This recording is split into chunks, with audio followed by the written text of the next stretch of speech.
So picking up where we left off with the differential equations. This is still dealing with some of the things that we were talking about the last time. It says a salmon farm has an initial population of 80. The population grows according to the differential equation that we see dp over dt equals 1/5 p, where t is time in years. We need to write an expression for p in terms of t, and then we need to find the salmon price after 10 years. And so to write an expression for p in terms of t, we need to take this differential equation, and we need to go ahead and, oh, this is really thick. Let's thin this out some. Okay, we need to take this differential equation.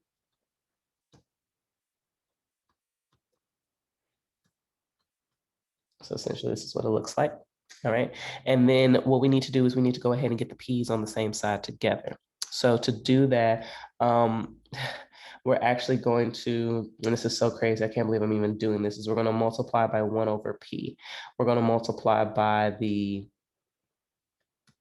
reciprocal to get essentially p, which is in the numerator, out of the numerator. And so we're going to set that equal to 1/5.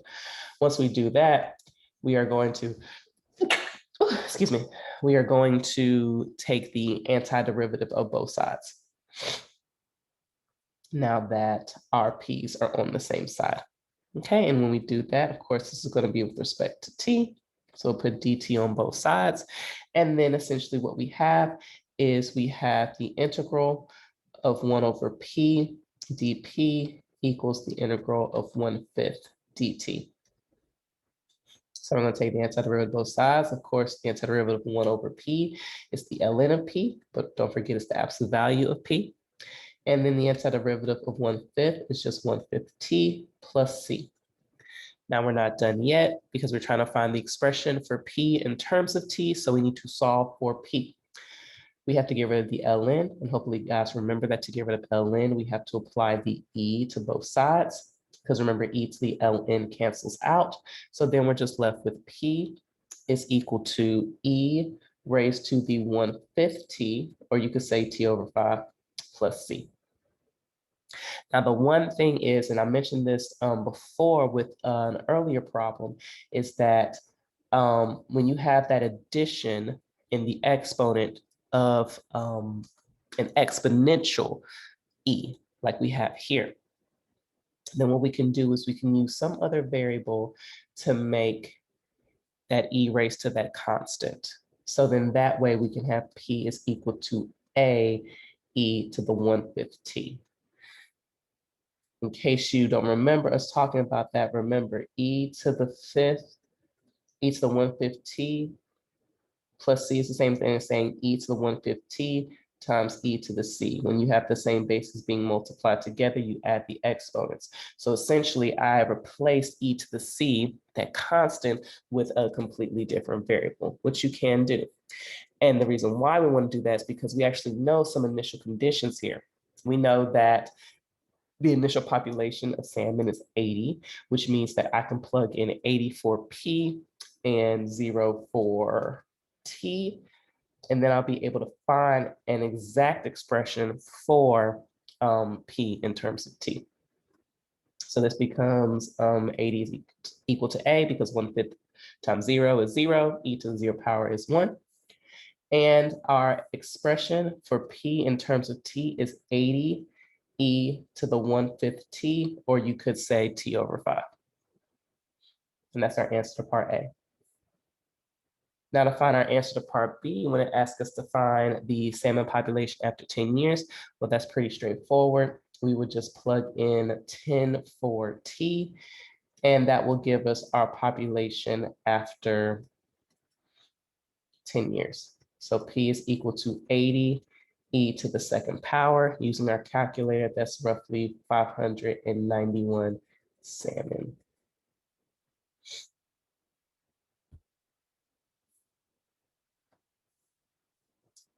I want you guys to give this one a try. And when you are ready, go ahead and press play. And actually, I see a typo error, of course. Water flows out of a tap at the bottom. That might actually be important, so that way you guys know. If you're unsure how to start this problem, that's okay. I don't know if this concept is taught back in Algebra 2 anymore, but there's some keywords in here that kind of lets you know how to set this problem up. Water flows out of a tap at the bottom of a large cylindrical tank with a base radius of 2 meters. The rate at which the water flows is proportional to the square root of the depth of water remaining in the tank. Initially, the tank is full to a depth of 9 meters. After 15 minutes, the water is 4 meters deep. How long will it take for the tank to empty? So the fact is that we're given that the rate at which the water flows is proportional. Oops, did not mean to move that. The rate in which the water flows is proportional to the square root of the depth of the water remaining. So water flow, okay? Water flow essentially represents the volume of the volume of the tank. So the rate of indicates derivative. So the rate in which the water flows is represented by dV over dt.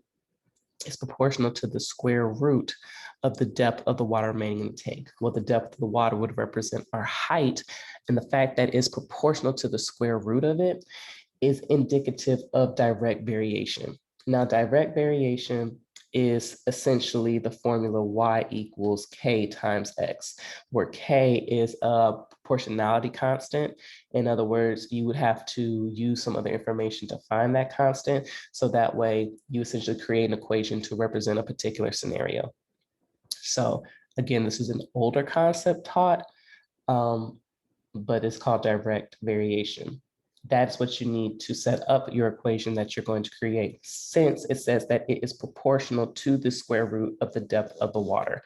So that means that our rate of our volume is equal to k times the square root of h. Essentially, y is dv over dt. K is still our constant, which I do need to find. And then the square root of h represents our x, and that is direct variation.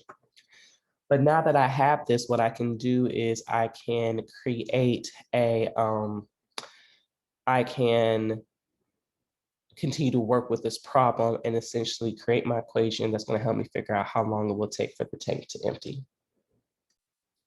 Now, this problem is a tad bit different because in the past we've done our problems with respect to time. But here, since we do not, here we actually have our independent variable, which is actually h, that we're going to have to use first before we can integrate with respect to t. So what we're going to need to do here is we're going to actually need to apply the chain rule to this, to the rate at which the water is flowing out, and then incorporate the fact that we're able to substitute in from there.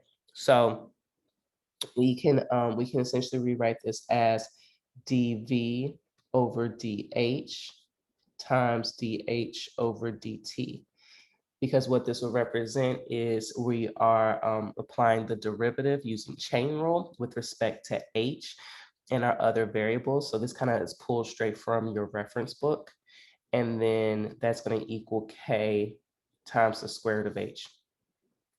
Now, since we know that volume is the equation of pi r squared h, we can replace our dv over dh with a simplified form once we actually apply the derivative, knowing what we know. We know our radius is 2, so then that becomes 4 pi h. And so when we take the derivative, we know that dv over dh is equal to 4 pi. This can get plugged in, and now we have 4 pi is equal to 4 pi times dh over dt is equal to k times the square root of h. And then what we can do is we can continue to solve for k and get our h's on one side. So we're actually going to be taking the antiderivative of h with respect to t, not the antiderivative of volume. But we need to set up the equation for using volume, because we're essentially given direct variation with the fact that the rate at which water flows is proportional to the square root of the depth of the water. So I can continue to solve to get all my h's on the same side. I'm going to multiply by the reciprocal. So this turns into 4 pi over the square root of h dh over dt. And now from here, I can take the antiderivative of both sides with respect to t, because now I have my height as one variable and then my time as the other. Again, I'm going to find k, my constant, eventually, so then that way I can figure out how long it's going to take for the tank to empty. So as I work through this, let's refresh our memory with antiderivatives. 4 pi over the square root of h is the same thing as saying 4 pi h to the negative 1/2. And then this is nothing but old school power rule, in which you are going to add 1 to the exponent and then divide by the new exponent. So this is going to turn into, let's see, 4 pi h to the 1/2 all over 1/2. And that's going to equal kt plus c. This entire side can be simplified down to be, keep change flip, 8 pi h to the 1/2, or the square root of h, equals kt plus c. Now, I know that initially the tank was full at a depth of 9 meters. So that means when t was 0, h was 9. And what we can do is we can use that to find our c value. So I'm going to plug in 9 for h. I'm going to rewrite this as the square root. I'm going to plug in 9 for h, and I'm going to plug in 0 for t. And I want to see that this becomes 24 pi, and this becomes c. C is equal to 24 pi. Now I have this equation of 8 pi h to the 1/2, or the square root of h, equals kt plus 24 pi. I'm also told that after 15 minutes, the water is 4 meters deep. So that's another condition that I can use, and I'm going to use that to find my k. Once I find my k, then I'm going to be able to have my equation. I can solve for my height, or I can actually find how long it's going to take for the tank to empty, because in order for it to be empty, my height would need to be 0. So I'm going to plug in 15 for my t, and I'm going to plug in 4 for my h, and I'm going to use that to find k. So let's see, square root of 4 is 2. 2 times 8 is 16. Subtract over the 24. So then this becomes a negative 8 pi equals 15k. So then k is going to equal negative 8 pi over 15. So now that I have my c, now that I have my k, what I can do is I can use this equation, plug in everything that I know, and then I'll be able to figure out how long it'll take for the water to empty. So this will essentially be when h is equal to 0. So I'm going to plug in 0 for h. I'm going to plug in negative 8 pi over 15 for k. I am looking for t, and I know that c was 24 pi. So square root of 0, 0. So this essentially goes away.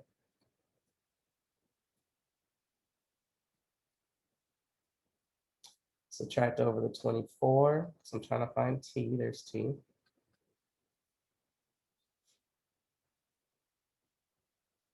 I am going to multiply this by the reciprocal. So this becomes 15 over 8 pi times negative 24 pi is equal to t. My pi's cancel out. 8 goes into 24 3 times. A negative times a negative is a positive. And so this becomes 3 times 15, which is 45. And it's 45 minutes. So it takes 45 minutes for the tank to reach empty.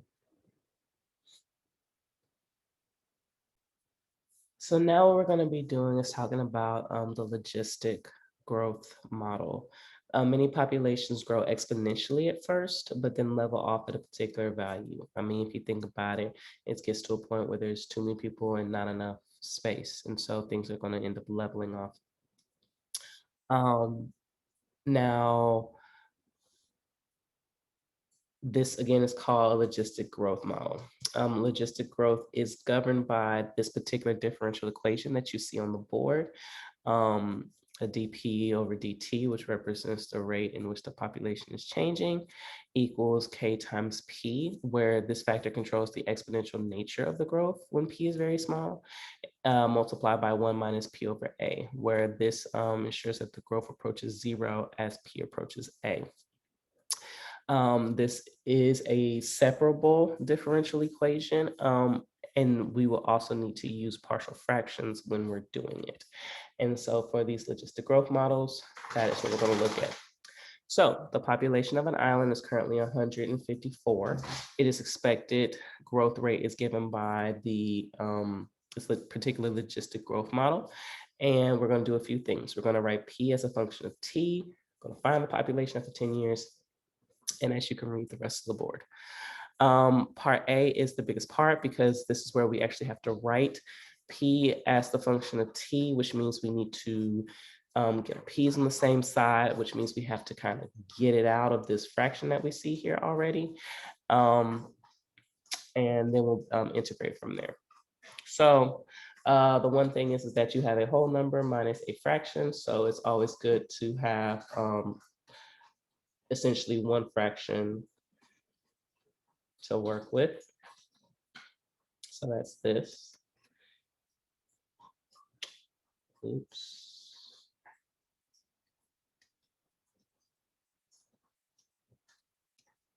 And so then from here, what we can do is we can essentially divide both sides by 500 minus p over 500, and also divide by another p, an additional p, to basically leave 0.16 by itself.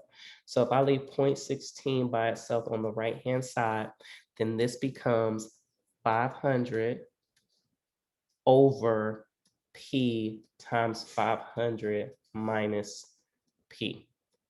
Because when I divide, I'll have to keep change flip, which causes me to flip this fraction. And this p is already associated with the numerator. I can detach it from that 0.16 because it's 0.16 times p is essentially another factor. That's going to get multiplied by dp over dt. And now that I have separated them, I can now take the antiderivative of them with respect to t. So when I do that, I'll have 0.16t plus c on the right-hand side. That one's easy. But over here on the left-hand side, I am going to need to separate this fraction because there's no way that I'm going to be able to take the antiderivative of 500 over p, then parentheses 500 minus p. So this is where separable, not separable, partial fractions come into play. Remember, partial fractions, that's when we created two fractions that essentially represent one fraction. We did this a while ago. So this would turn into 1 over p plus 1 over 500 minus p. Because think about it, if I were to get a common denominator, it's technically p times 500 minus p. I have to multiply this fraction by 500 minus p, this fraction by p. The p's will cancel out, give me 500. And this is what I'm actually going to end up having to take the antiderivative of to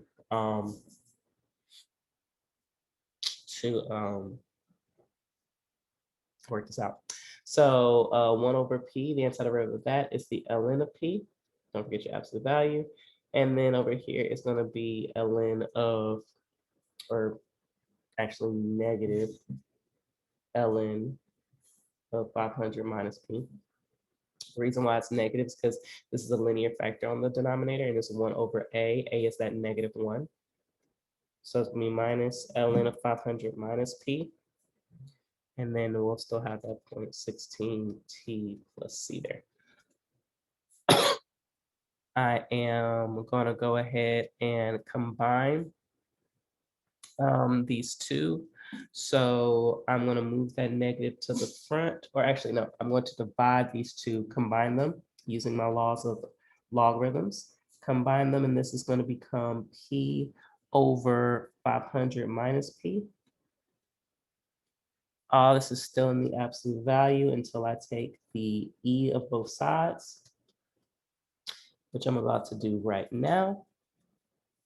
So I'm trying to solve for P because I'm trying to get P as a function of T.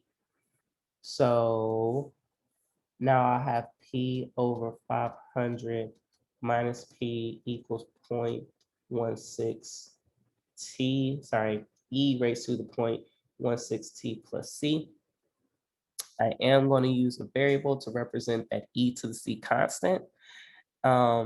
And then I am going to, let's see.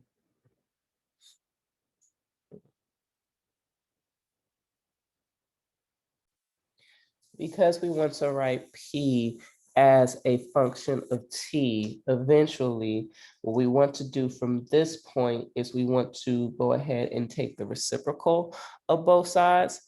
And so then it's going to be 500 minus P over P is equal to 1 over E to the 0.16 T plus C. Remembering that E to the C is some constant that we will find. So let's just say this is AE to 0.16 T. And now we can use the fact that we know some things. We know that the population of the island is currently 154. So that's our initial population. So we can plug in T0 for T, and we can plug in 154 for P. And then we can go ahead and find our respective constant. So by plugging in 154, 500 minus 154 is 346 divided by 154. This will be AE to the 0 power. So then that means that A is going to equal the reciprocal of this, so that's going to be 154 over 346. Now I'm out of space, so I'm going to go into a new page to continue with this problem. So now that I know that A is that, I'm going to plug it in, and I'll have 500 minus P over P is equal to 1 over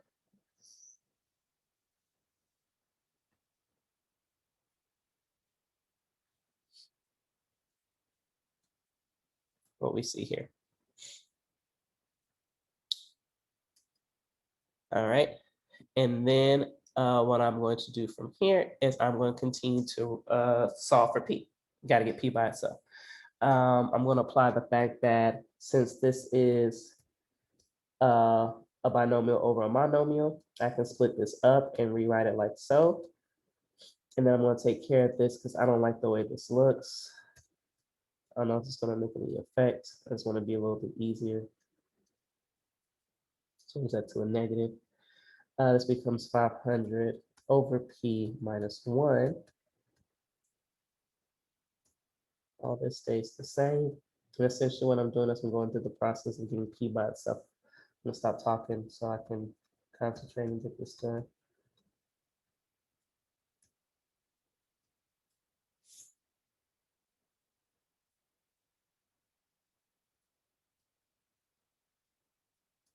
And I know I'm writing quickly, so I apologize.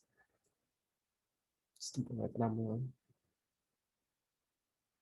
So I essentially have to flip this, multiply this by 1 over 5. And then flip that again. Okay. Multiply both sides by P and then divide. So this becomes 500 divided by all of this. 346 over 154.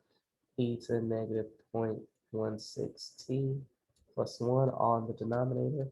That is equal to P. And I think that's it. I think so. Yeah. So that is P as a function of T. Now let's see what the rest of the problems ask us to do. So we were asked to find the population after 10 years. So that's pretty straightforward. We just plug in T for 10. So for part B, when T is equal to 10, we'll get our respective population that you guys can go ahead and type it in and find out. Hopefully you got that P is about 344 people. And then for part C, we're trying to find the time it takes for the population to increase to 480. So this time for part C, we're going to plug in 480 for P, and we're looking for T. This can be done, you can do this algebraically if you want to work it out. You can use your calculator. This is definitely be a calculator problem. And but if you want to, you can do it algebraically using logs. I'm definitely going to do this on my calculator, making this y1 and then 480 y2. Seeing where they intersect, kind of fiddling around with it till I get the window that I need. So you guys try to work it out either algebraically or using your graph to find the value of t. Press play when you're ready to see it. I got 24.9 and it'll be years. And then lastly for D, it asks us to what is the limiting population size. You can think of limiting as limits. So it's the limiting population size. So in other words, as time continues to increase, what is happening to the population? Well, as T continues to increase, it's going to become a number that is really, really, really, really big in the negative sense. But essentially it's going to equate this entire part right here. When T gets really, really big, it's going to equate it to 0. So as T approaches infinity, that entire denominator, well, not that entire denominator, but that part, that E to the negative 0.16 T, it's going to get very close to 0. Because of that, that's going to end up making 0 times that 346 over 154, 0. So we essentially are going to have P is equal to 500 over 0 plus 1, because our population is essentially going to level out at 500 people. And that's how you do a logistics model. So very similar to what we were doing before. You just have to apply separable differential equations as well as partial fractions to essentially get your variable as a function of another. Now, homogeneous differential equations, okay? Homogeneous differential equations are differential equations that are known in the form of y, dy over dx equals f of y over x, where y equals yx. They can be solved using substitution of y is equal to vx, where v is a function of x. This substitution will always reduce the differentiable equation into a separable equation that you'll essentially be able to solve algebraically. And this is what, on some of the homework, I didn't realize that I should have took off some of the numbers from the last differential equations homework because we hadn't gotten to this point yet. So I do apologize for that. But now that we're here, hopefully these problems make a little bit more sense. So we're gonna do a few. I think this is the last section. Show that dy over dx is equal to x plus 2y over x is homogeneous, and hence solve for y in terms of x. We got to solve for y in terms of x. And so when we look at this differential equation, we want to show that it's homogeneous. So to do that, we are going to need to separate the fact that this this differential equation can be written as 1 plus 2y over x. And by writing it as such, you can also see that this is 2 times y over x, which then therefore it makes it homogeneous. Okay, because remember, homogeneous are in the form of dy over dx is equal to a function y over x. And that's essentially what we have. Okay, y over x, we got that function. So now that we know it's homogeneous, what we can do is we can do that substitution. This is literally where you're going to put y is equal to vx. You're plugging in vx for you're plugging in vx for y. So inside that differential equation where you have dy over dx is equal to 1 plus 2y over x, this now becomes 2vx over x. And vx over x just ends up becoming 1 plus 2v. So you have dy over dx. Oh, sorry. Oh, sorry. Well, you'll have not dy over dx. Now you'll have essentially, okay. Sorry, y'all, I messed up. I started substituting too early. That part is correct. I just gotta edit another part. We're gonna take that dy over that y equals vx. We are gonna take the derivative of both sides. So that becomes dy over dx is equal to v. This is chain rule, so we got v times the derivative of the second, which is just 1, plus the second times the derivative of the first, which is dv over dx. And so then what's going to end up happening is we're going to replace that dy over dx with v plus x dv over dx. So now that we have this, we are going to continue to essentially get our y's on the same side, and our v's on the same side, and then we're going to integrate and so on and so forth. So we know that x and x are going to cancel out, so this just comes 2v. I'm going to subtract the v over to the other side. So I'm going to have 1 plus v. I am going to make sure that my v's are on the same side, my x's are on the completely opposite side. So I'm going to divide both sides. I'm going to divide this side by x, this side by 1 plus v. So this becomes 1 over 1 plus v dv over dx. And this other side is going to become 1 over x. So I divided both sides by x, divided both sides by 1 plus v, and that's how I got this. And then I am going to take the antiderivative of both sides, dx both sides. And so then that's going to give me just 1 over 1 plus v dv. And then, of course, I'll be able to take the integral of 1 over x dx. Showing that up there. Antiderivative of the left side is just the ln of 1 plus v. The antiderivative of 1 over x is just the ln of x. And then plus c. Same situation that we have here. This is addition. And so what we can do is we can make a, that constant, or the ln of a, that constant that we are essentially trying to find, and we need to go ahead and do that. And so this becomes ln of 1 plus v is equal to the ln of ax.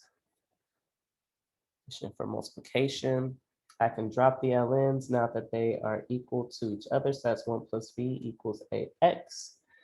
And then since y was equal to v times x, I can substitute for v y over x, because that is what v is equal once I solve it. So I'm going to do that. And now I'll be able to solve for y in terms of x. So applying this substitution allows us to essentially get through that anti-differentiation process, so then that way we can actually get our equation. And so then when I subtract 1 and then multiply both sides by x, I'll end up getting y is equal to ax squared minus x. And then that is my function for y in terms of x. So this is all part A. Part B is very simple because it's asking me to find a particular solution. So in other words, I just need to find the value of A. Since I know that when y is 2/3 and x is 3, I can plug in 2/3 for y. I can plug in x for 3, which will give me 9a minus 3. If I continue to solve for A, add 3 to both sides. So that's adding 6/2. So that's going to be 9/2 equals 9a. And then that means that a is going to equal 1/2. So then my particular equation is y equals 1/2 x squared minus x. That's my answer for part B.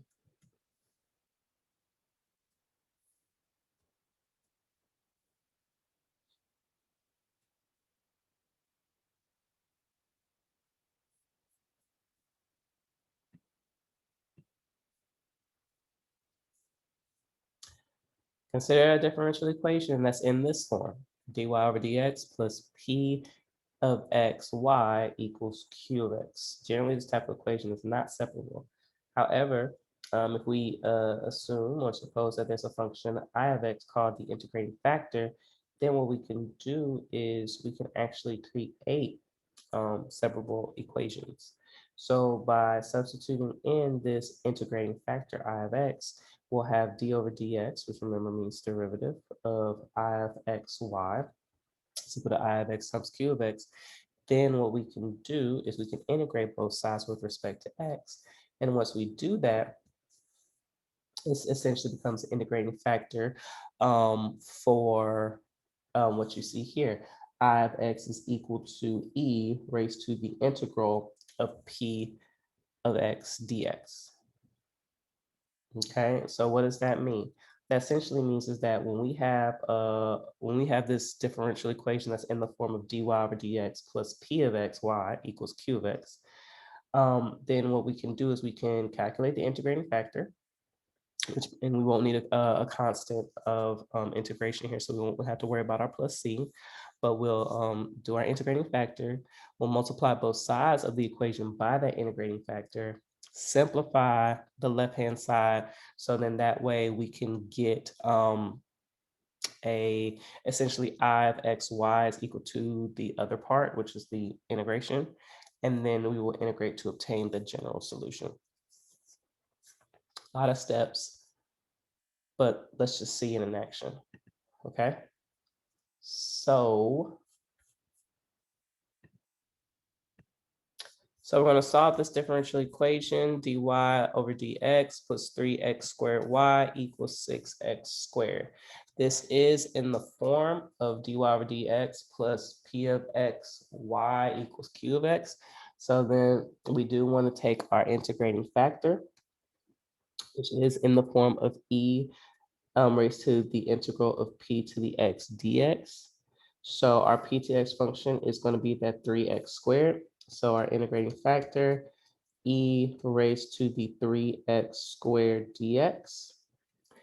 And we're going to do the actual integration. So then this is going to become e, the antiderivative of 3x squared is just going to be x to the third. So our integrating factor is e to the x cubed.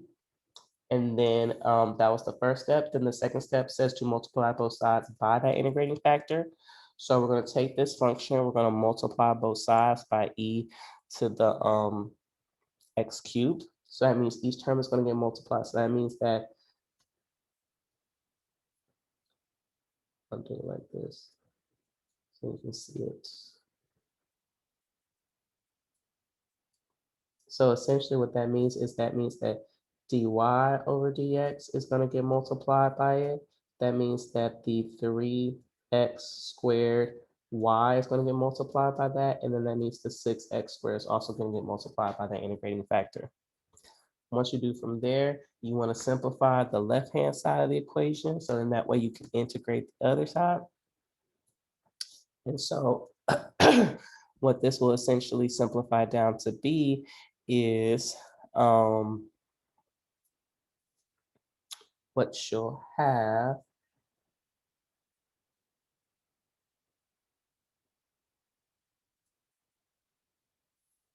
is this part right here. It'll be d over dx of your integrating factor times y is equal to your integrating factor times q.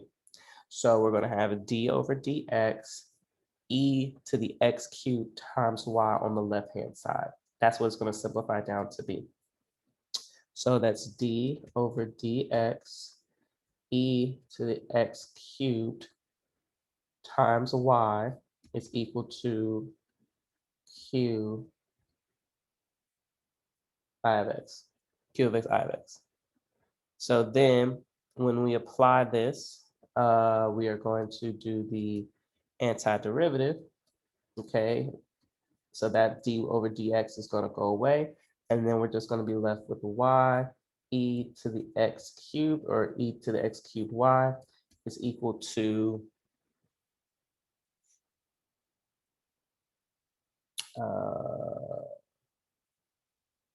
this is not chain, u substitution. Let u equal this, then this is going to, then du over du is going to equal 3x squared. I need to multiply both sides by 2. So when I multiply both sides by 2, that's what will give me 6x. So 2 du is what's going to get substituted in. So then this is going to become 2u du. And so the antiderivative of that is u squared. Yep, u squared plus c, but remember, yeah, so we're going to have to have u squared.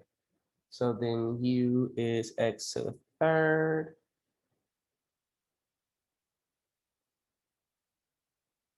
Right? Yeah.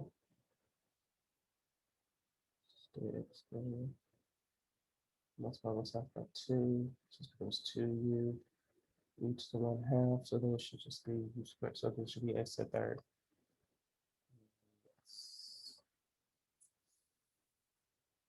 Oh, I see what I forgot.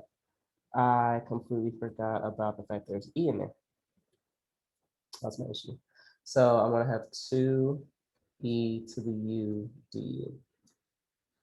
And so then that just becomes 2e to the x cubed plus c. So then that's what's going to go in here. So that's 2e x cubed plus c. And then I am going to solve for y. So that means I'm going to divide both sides by e to the x cubed. When I divide that first term, that's just going to give me 2. But when I divide that second term, it's going to give me c over e to the x cubed. And then that's my answer for y.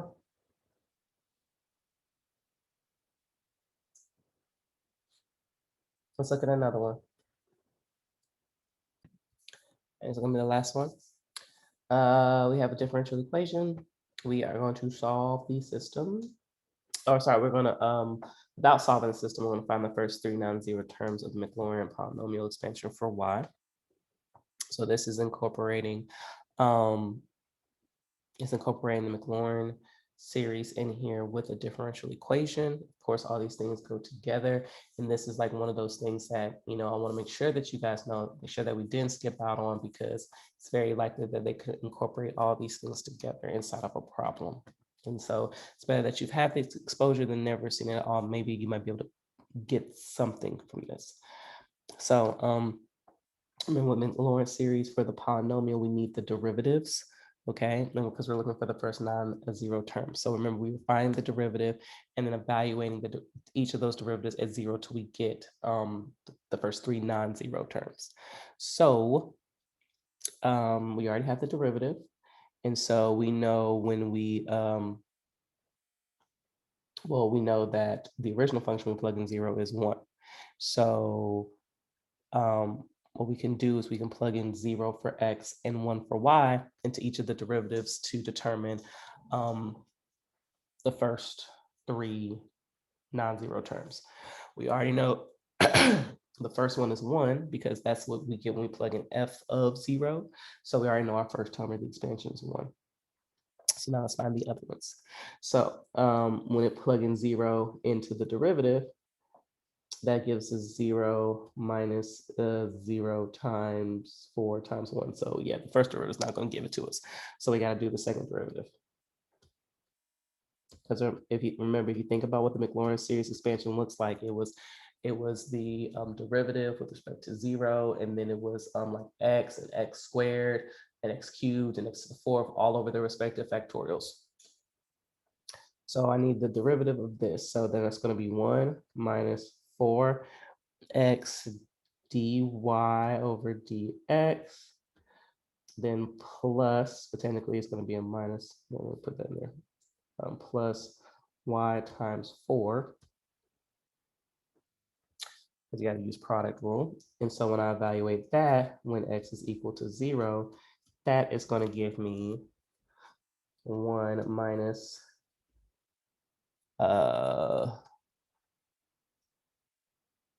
let's see, dy over dx is 0. So since dy over dx was 0, that is going to give me 0. And then when I plug in 1, that's going to give me 4. And it's actually a minus 4. So put that in parentheses. So then that will give me a negative 3.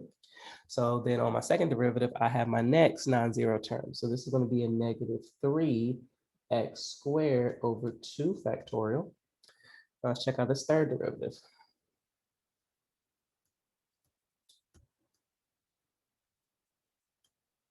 Now on this third derivative, that 1 becomes a 0, so that's good. And now I can apply the product rule again, I believe, because this became negative 4x dy over dx minus 4y. The derivative of negative 4y is just negative 4, but I do have to remember I do gotta remember dy dx. So I'm taking this with respect to that. And then I have to do product rule here. So then this is gonna be negative below the first times the derivative of the second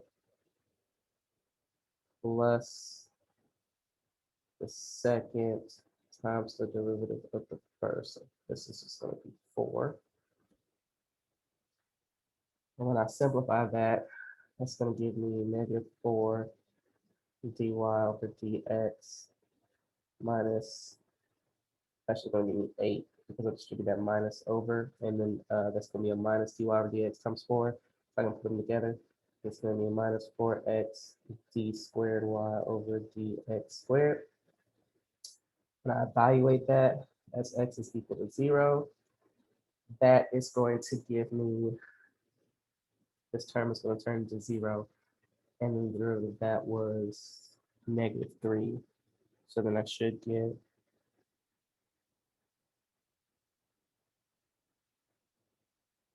first after the second. Oh no. So negative 8 times the derivative, first derivative, which is 0. So this will give me 0. So it'll be negative 8 times 0 minus 4 times 0 times negative 3. So this gives me 0. So I got to go again. This one's probably a little work though. So I'm going to look for the first 3 non-zeros. So first,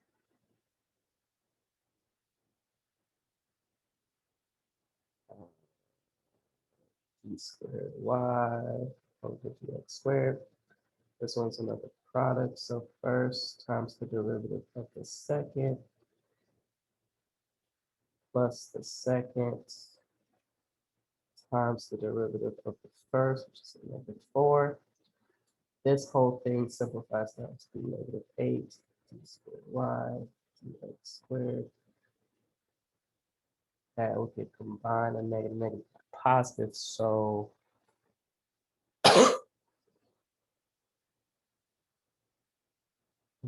that's just a positive 4. So this should be negative. So this should be negative 12. If I left the negative out, I will carry it over, so just be a positive 4. So be negative 12 d squared y over dx squared minus 4x d cubed y over dx cubed. When I evaluate this as x is equal to 0, colors please. And this becomes negative 12 times the second derivative. We plug in 0, which is negative 3, minus 4 times 0, which pretty much cancels out. So then this becomes 36. So then I have plus 36x to the 4 over 4 factorial. Over to the 24, the probably going to reduce down some. So my first 390 terms are going to be 1 minus 3 over 2x squared plus 36 over 24. That's 12 in common, so that it becomes 3 over 2 x to the 4th. So this is my answer to part A. So how can I use that to solve the system? Well, actually, this is asking me to solve the system exactly to find a particular solution. So we're going to apply differential equations here. I'm going to go to a new page, and I am going to factor out an x from both terms. To be like so. So then that way I can get my y's on the same side, like we did before. Then I'll be able to do the antiderivative with respect to x.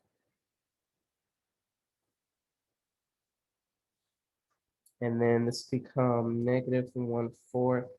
Try to change colors back.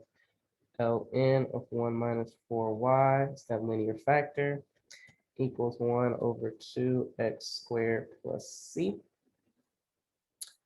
If I multiply both sides by negative 4, that gives me ln of 1 minus 4y equals negative 2x squared plus c. I need to get rid of that ln, so I'll apply the e. This gives me 1 minus 4y equals e to the negative 2x squared plus c. But again, e to the c is just going to be some other constant.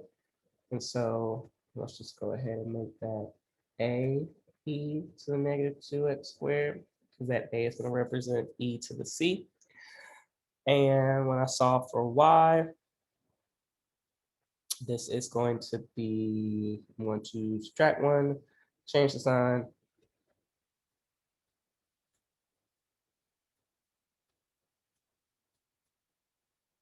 I'll divide by negative 4. So then that's going to be y is equal to negative 1/4 a e to the negative 2x squared plus 1/4. But I can't have a constant times another constant. This is going to be too much. So let's use a new constant to represent the fact that I have 1/4 times my e to the c already. So this is my equation solved for y. Now I'm looking for a particular one. Earlier, I was told this information, and so I want to use that. So when x is 0, y is 1, so I'll use that. So that means this is going to be 3/4 is equal to b. Yeah, 3/4 is equal to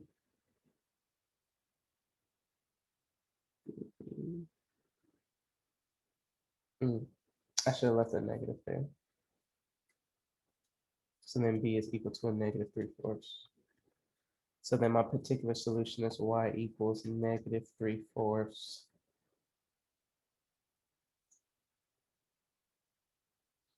e to the negative 2x squared plus 1/4. Yes. And if I want to, I can make that e positive. Bring it down to the denominator. So